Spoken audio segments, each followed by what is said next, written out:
I'm gonna go to sleep. Good night. Good night. I'm gonna read.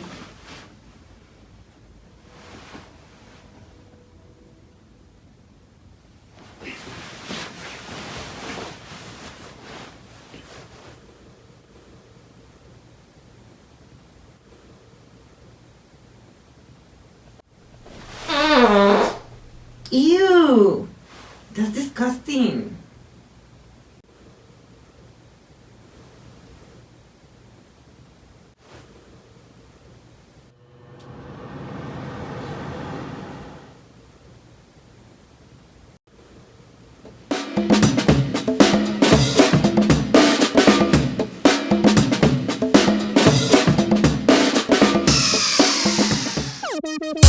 Greetings Internet, it's Dustin again with my HomeKit Home. Today's video is all about indoor environment automations.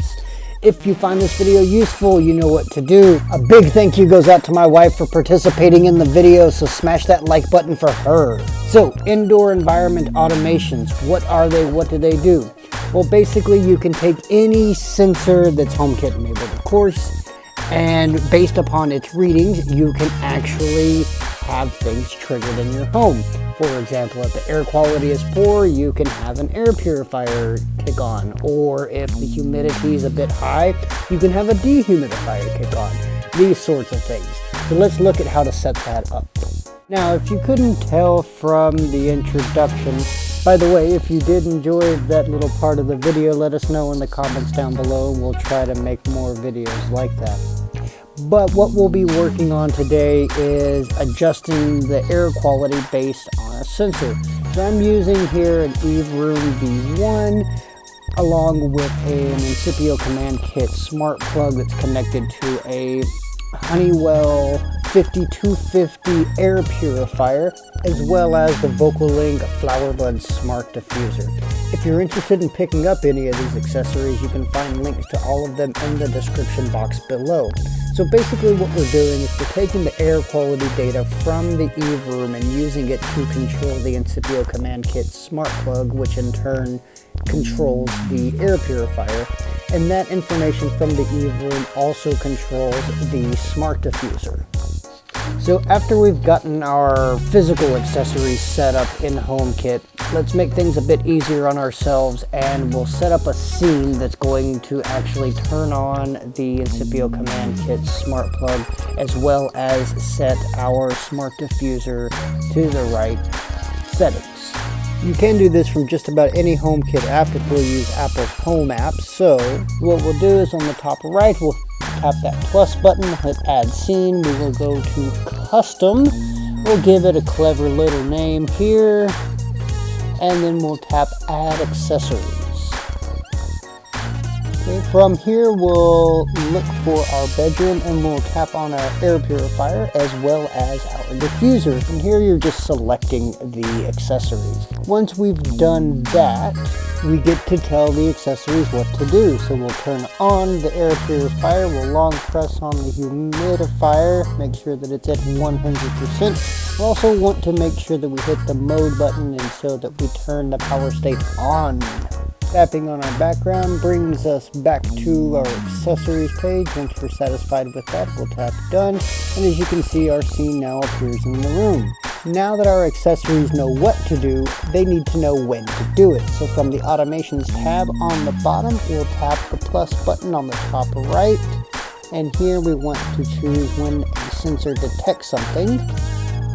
Oh, but would you look at that? Air quality is not actually an option. In Apple's Home app, we can't actually set environment-based automations, but in the Eve app, we can. This is a free app available on the App Store, and there are many other ones. This is just the one we'll be using today. Upon launching the app, we're greeted with the Home tab, but we want the Scenes tab to the right, and we also want the Rules option at the top. We'll scroll all the way down to Add Rule. Now, rules are just automations, but with the Eve nomenclature. Actually, within the HomeKit framework as well, but that's for a different day. We'll tap add trigger. Here's the thing that is actually going to trigger our scene, which is coming up. So we'll tap on air quality in the bedroom. And we'll hit our slider button to the right. And here's the really important part. This is where you determine the threshold. So we'll say that if the air quality is worse or equal to, let's say, inferior, right? So whenever the air quality in that room is worse or equal to inferior, then our scene will trigger. Okay, so tapping next. Here we have our conditions. We won't worry about this now, but this has to do with time and people and those sorts of things. Eve does force us to create a scene. We can't control individual accessories, but we can put those accessories into scenes. So we'll choose the scene that we set up earlier in Apple's Home app. You're also required to give your rule a name. So we'll cleverly entitle this one as Smelling Rosy, of course. And we'll tap next. And our automation is actually done. But we don't just want that automation to run without stopping, so we'll need to add another rule to reverse everything.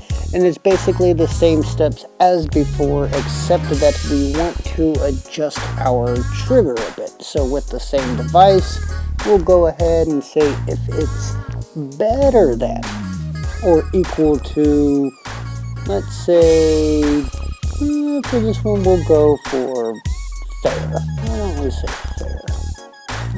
Okay, so that looks pretty good to me. So tapping next, we don't need our condition.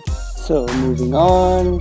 Here we'll actually set up a new scene since we didn't do that in the Eve app before. So we'll tap add scene. We need to add actions to that scene.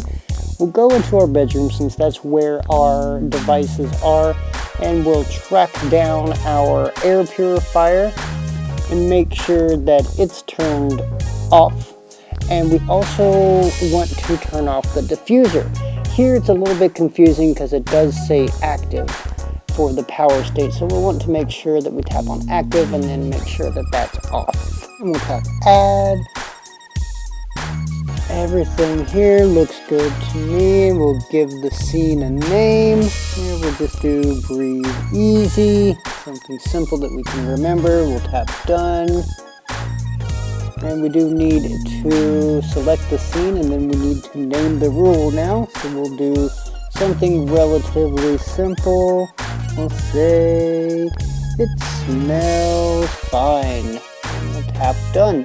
Let's go back over to the Home app now and see how this looks over there. Now at the bottom of our list, we don't have the rule name that we set up in the Eve app, but we do see our two new automations when the bedroom air quality changes. So here we can adjust some of the conditions. We can't adjust the triggers, unfortunately. So the parameters that we set with better than, worse than, equal to, and then the air quality indicators, we can't adjust those here. These are some really useful and powerful automations, and they don't just apply to air quality. You can use any data that you have for indoor sensors, including temperature, humidity, etc. If you found the video useful, please like, share, subscribe. All of the products that we use, as well as the links to the apps, are all in the description box below, and we would appreciate if you are interested that you use those links. If you have any HomeKit related questions, or really any questions at all, leave them down in the comments section below and we will get back to you. That does it for this video. As always, this has been Dustin with my HomeKit Home.